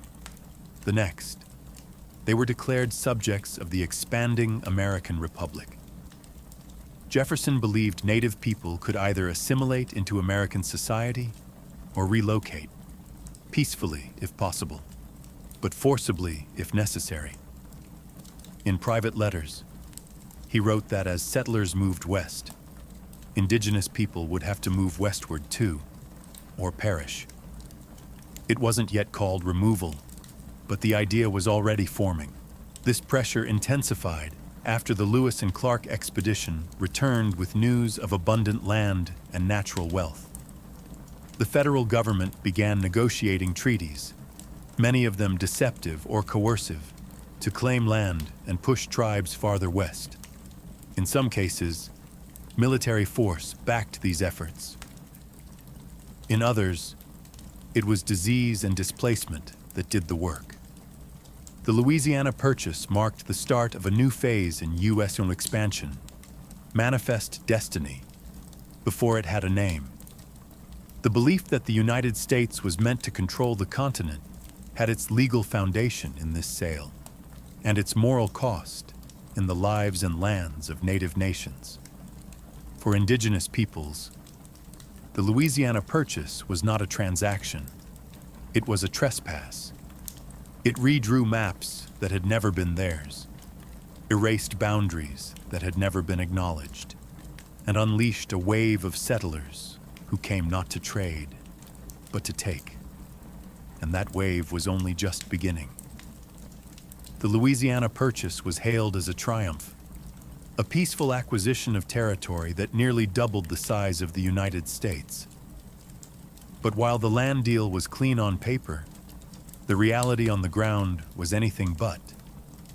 Expansion came with a price, paid not in gold, but in conflict, displacement, and cultural destruction. With the new territory secured, American settlers began flooding westward, driven by hopes of fertile farmland, personal freedom, and economic opportunity. They pushed into lands still inhabited by indigenous nations. The federal government followed, establishing forts, roads, and administrative posts to manage and enforce its new authority. This set the stage for a slow-burning collision between two visions of the land, one that saw it as property to be claimed and improved, and another that saw it as a living entity to be shared and respected. Unsurprisingly, conflict erupted. Skirmishes turned into wars. Treaties were signed, then broken, and slowly. The frontier line moved further west, pushed by the force of rifles, railroads, and ambition. But it wasn't just indigenous nations who paid a price. The Louisiana Territory also intensified a moral crisis that would eventually fracture the nation. Slavery. Southern leaders immediately saw the vast new lands as an opportunity to expand plantation agriculture. Cotton and sugar thrived in the southern parts of the territory, and enslaved labor was seen as essential to making it profitable. This raised an explosive question. Would slavery be allowed in the new territories? The answer would haunt Congress for decades. It led to the Missouri Compromise, sectional tensions, and eventually, the Civil War.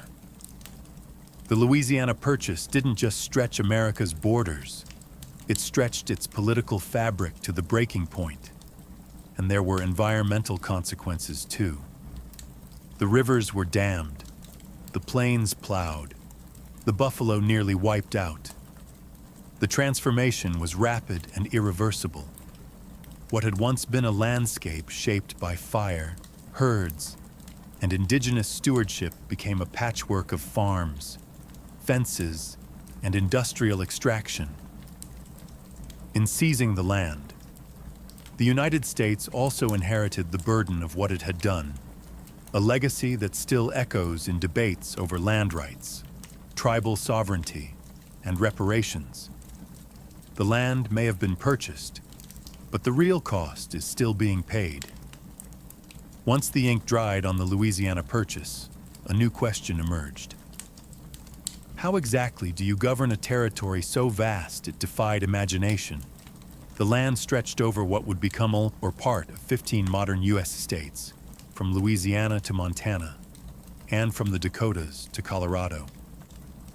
But in 1803, it was an undefined wilderness, full of possibilities, but with few roads, no towns, and countless competing claims. The first step was surveying, mapping out borders, rivers, mountains, and eventually property lines. Expeditions like those led by Lewis and Clark, Zebulon Pike, and others laid the groundwork.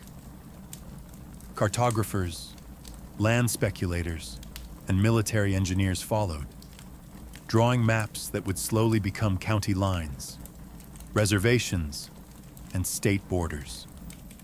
What had been an open and interconnected indigenous world was now being chopped into rectangles.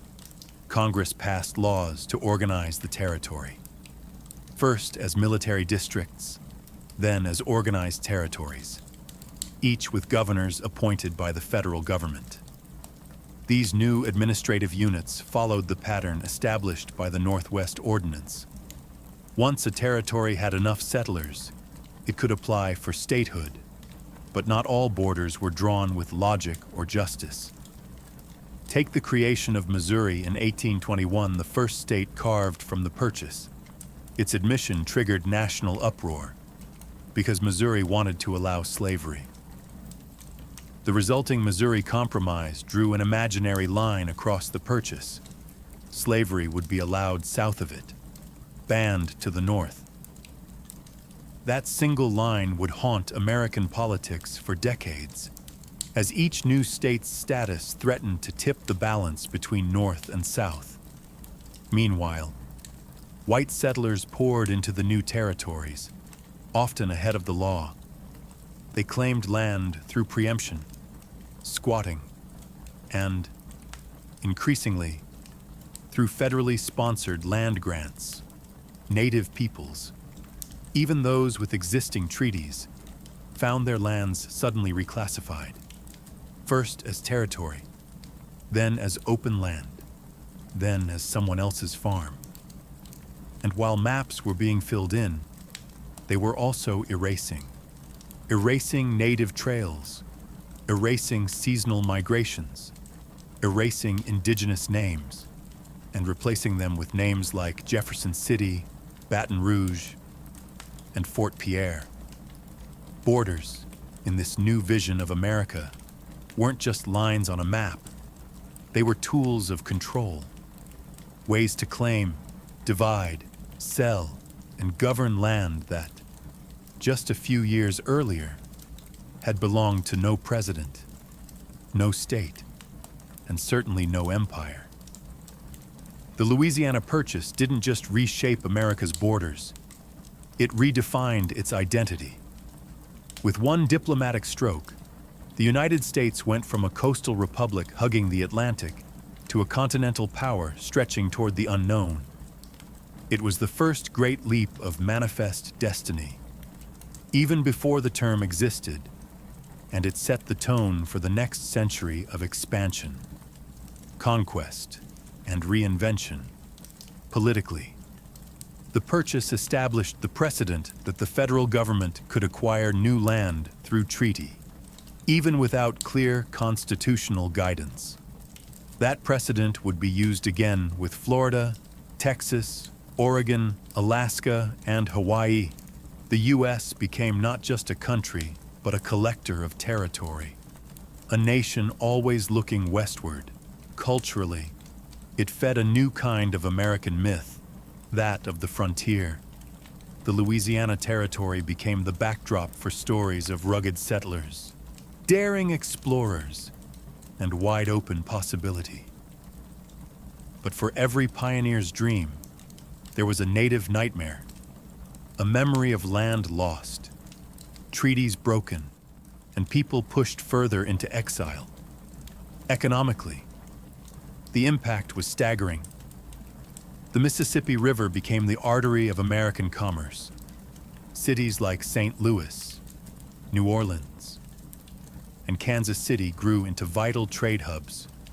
Fertile plains turned into farmland, and the discovery of gold, silver, and other natural resources would turn portions of the purchase into engines of industrial growth. But the deeper legacy is a contradiction. The purchase represented American ideals, opportunity, growth, independence, and yet, it also embodied America's deepest failures: dispossession, slavery, imperial ambition.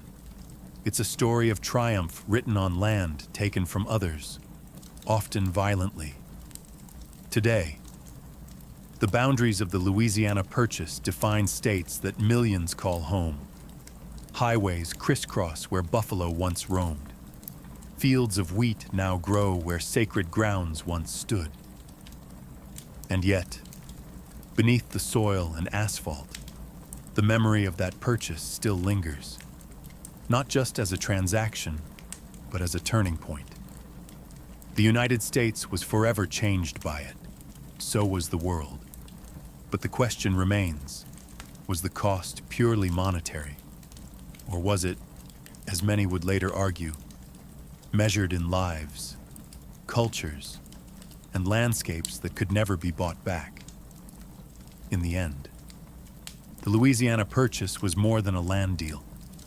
It was a defining moment, a shift in American identity from a fragile republic clinging to the eastern seaboard to an empire in the making, stretching boldly into the interior.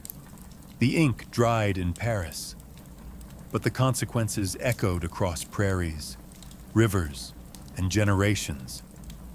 For the United States, it meant possibility. It sparked a new national confidence, a belief that expansion was not only desirable, but inevitable. That belief would harden into policy, becoming manifest destiny, and would eventually drive the U.S. to the Pacific Ocean and beyond. It also cemented a model of power built on land acquisition, displacement, and development. The West was no longer a mystery. It was a target. And for settlers, speculators, and politicians, it was an open invitation to seize opportunity by uprooting what already existed. For native nations, the transformation was catastrophic. The land they had lived on, traded through, fought for, and honored was suddenly owned, not by an invading army, but by a distant government that claimed to have bought it. There were no negotiations, no consent, just a line on a map and a new set of rules. The arrival of American settlers accelerated cycles of violence, forced removals, and cultural devastation. Treaties came and went. Reservations were drawn. Bison were slaughtered. Languages faded.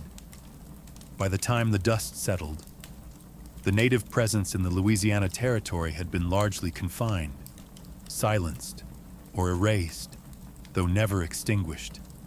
And yet, the legacy of the purchase remains layered. The cities, economies, and infrastructure that emerged from it helped shape the modern United States. The rivers it granted became lifelines. The natural resources it offered fueled industrial growth.